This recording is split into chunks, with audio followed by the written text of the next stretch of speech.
효도를 생각할 때 많은 분들이 용돈이나 여행, 맛있는 식사를 먼저 떠올리십니다. 물론 소중한 마음이죠. 그런데 전문가들이 공통적으로 강조하는 것은 따로 있습니다. 바로 안전한 일상 환경입니다.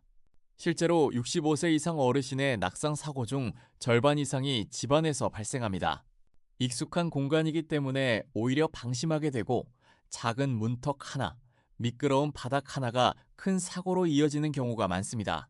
오늘은 거창한 인테리어 공사 없이도 적은 비용으로 부모님의 낙상 위험을 크게 줄여드릴 수 있는 복지용구 우선순위 TOP3를 정리해드립니다. 어떤 것부터 시작해야 할지 막막하셨던 분들께 실질적인 도움이 되길 바랍니다.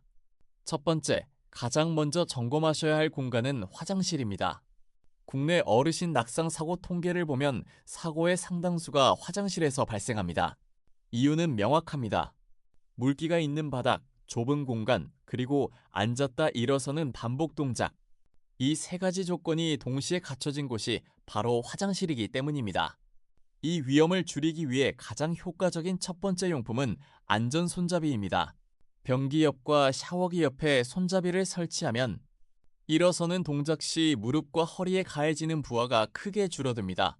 실제로 재활의학 분야에서도 화장실 안전 손잡이 설치를 낙상 예방에 가장 기본적인 조치로 권고하고 있습니다. 요즘은 벽에 구멍을 내지 않아도 되는 흡착식, 거치식 제품이 다양하게 나와 있어 설치 부담도 거의 없습니다. 두 번째는 목욕 의자입니다. 서서 씻는 자세는 균형을 유지하는 데 지속적인 에너지를 소모합니다.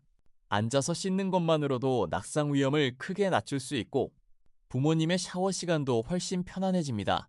참고로 부모님께서 노인 장기 요양 보험 등급을 받고 계신다면 이 두 가지 용품을 본인 부담금 15%만으로 구입하실 수 있습니다. 신청 방법은 영상 하단 고정 댓글에 정리해 두겠습니다. 두 번째로 점검하실 곳은 침실입니다. 부모님께서 아침에 자리에서 일어나실 때 자주 힘들어 하신다면 침실 환경을 살펴보시기 바랍니다. 특히 낮은 침대나 바닥 생활을 오래 하신 분들은 기상 시 척추와 무릎에 무리가 많이 갑니다. 이때 가장 실용적인 선택이 침대 사이드 레일, 즉 거치형 손잡이입니다. 침대 측면에 고정하는 이 손잡이는 두 가지 역할을 합니다. 첫째, 수면 중 낙상을 방지합니다. 둘째, 기상 시 손잡이를 짚고 천천히 일어나실 수 있어 허리와 무릎의 부담을 줄여줍니다. 간병인의 도움 없이도 스스로 기상하실 수 있다는 점에서 어르신의 자립 능력 유지에도 중요한 역할을 합니다. 바닥 생활에서 침대로 바꾸시기 어렵다면 전동 침대도 좋은 대안입니다. 버튼 하나로 상체를 서서히 세울 수 있어 기상 시 신체 부담을 최소화할 수 있습니다. 스스로 일어설 수 있다는 자신감은 어르신의 심리적 독립감과도 직결됩니다. 작은 변화지만 삶의 질에 미치는 영향은 생각보다 훨씬 큽니다. 세 번째는 현관과 외출 환경입니다. 신발을 신고 벗는 동작은 단순해 보이지만 어르신에게는 중심을 잃기 쉬운 순간입니다. 현관에 낮은 현관 의자 하나만 놓아드려도 앉아서 안전하게 신발을 신고 벗으실 수 있어 현관에서의 낙상 위험이 줄어듭니다. 공간도 많이 차지하지 않고 설치도 필요 없는 간단한 솔루션입니다.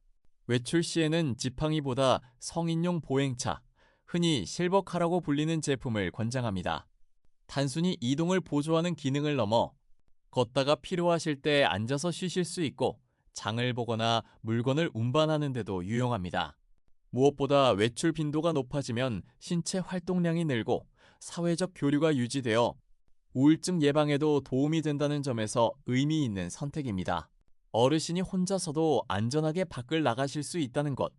이것이 단순한 이동의 문제가 아닌 삶의 질과 직결된 문제임을 기억해 주시기 바랍니다. 오늘 말씀드린 세 가지를 다시 정리해 드리겠습니다. 화장실의 안전 손잡이와 목욕 의자, 침실의 사이드 레일, 그리고 현관 의자와 외출용 실버카 보행차입니다. 이 세 가지는 복지용구 전문가들이 공통적으로 가장 먼저 권고하는 항목입니다.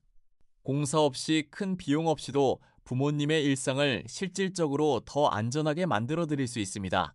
그런데 여기서 한 가지 더 말씀드려야 할 게 있습니다. 집 환경을 아무리 잘 바꿔드려도 정작 더 큰 위기가 찾아오는 경우가 있습니다. 바로 요양원 문제입니다.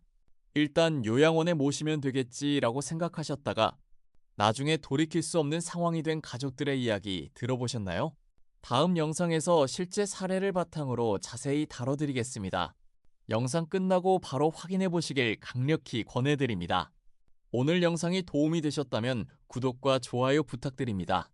부모님의 안전한 일상을 지키는 정보 앞으로도 꾸준히 전해드리겠습니다. 감사합니다.